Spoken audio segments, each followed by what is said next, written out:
Today we are talking about all you need to know about how to shoot an interview.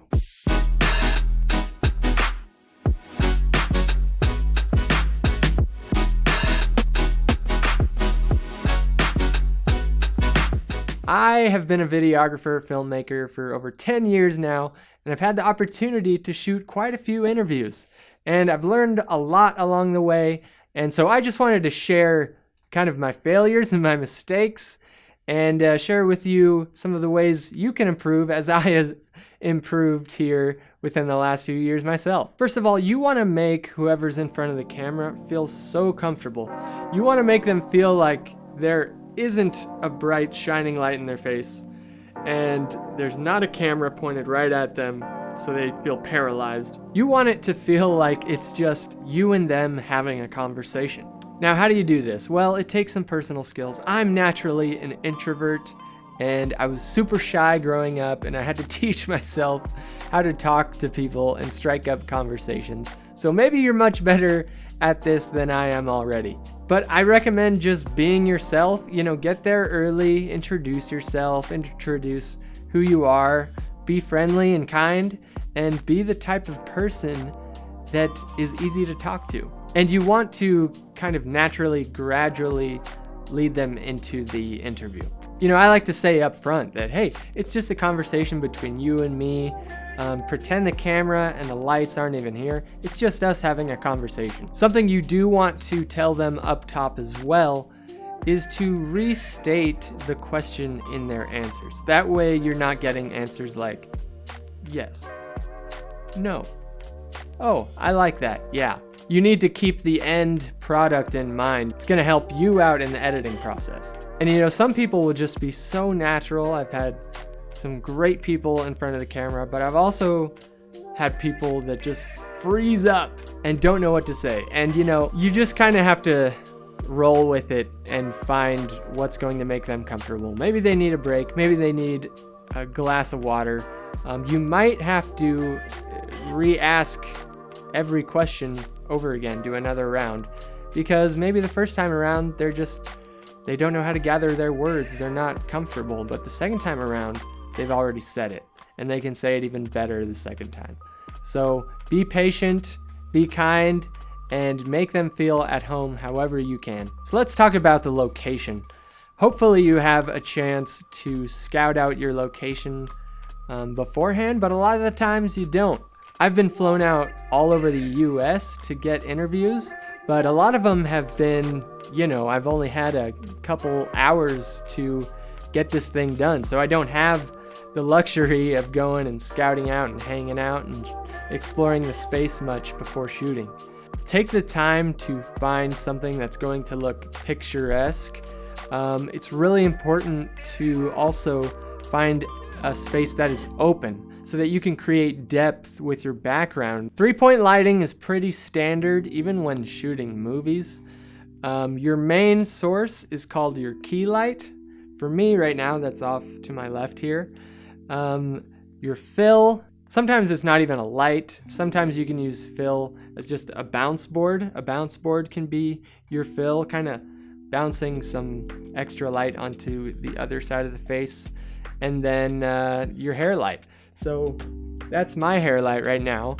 Hair lights are important because it really separates the subject from the background more. I mean, if I were to turn that light off right now, some of my hair, because it's black, might blend into the black of my background. And so putting that light over their shoulder, coming down on their hair, it separates them from the background and creates more depth. What I would suggest if you don't have lights is to find a location that's maybe by a window. If you're inside, to get some nice natural soft light.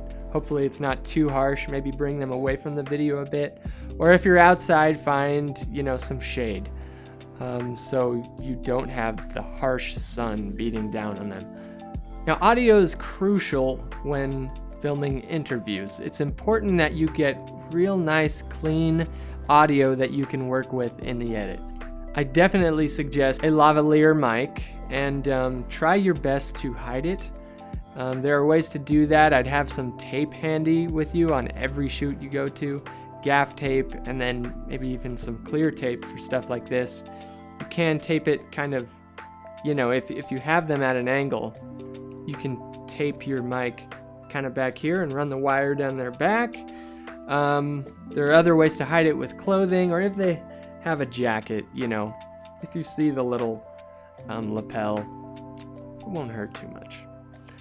But there are ways to hide it as well. But I would definitely make sure and invest in some type of overhead mic, a shotgun mic. There are plenty of great options. The Rode NTG2 I had for a long time. The Rode makes great mics.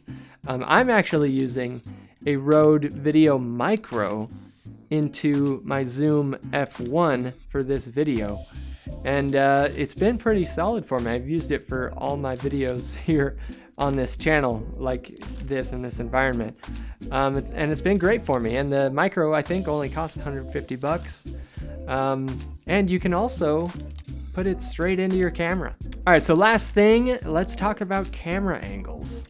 So you're definitely gonna wanna have two cameras. If you don't have two, borrow one from a friend. So you got your A cam set up as a medium, from about the belly button up to a little above their head.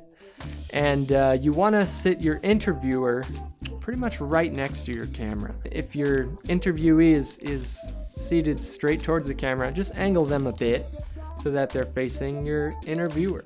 You don't wanna have them facing too much like that. I'd say maybe that's an angle you want for your B cam, which is going to be a lot tighter.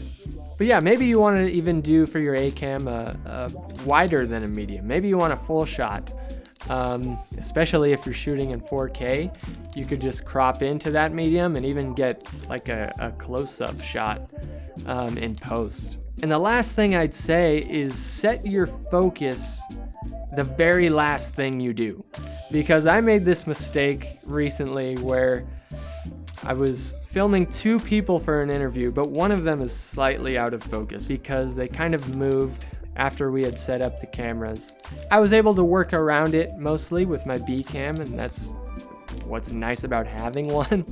But definitely, you know, you can set your focus early too. Yeah, sure, to check your image, but make sure you do that right before you start filming as well, so that you know 100% you have focus locked in. And if you have a monitor, you can zoom in, make sure it's good to go, and you won't be like me. So now you know how to shoot an interview. Feels good, people. It feels good. Thank you so much for watching, and make sure you subscribe so that you can be notified whenever I release a new video so that we can grow together as filmmakers. Thanks again for watching. I'll see you in the next one.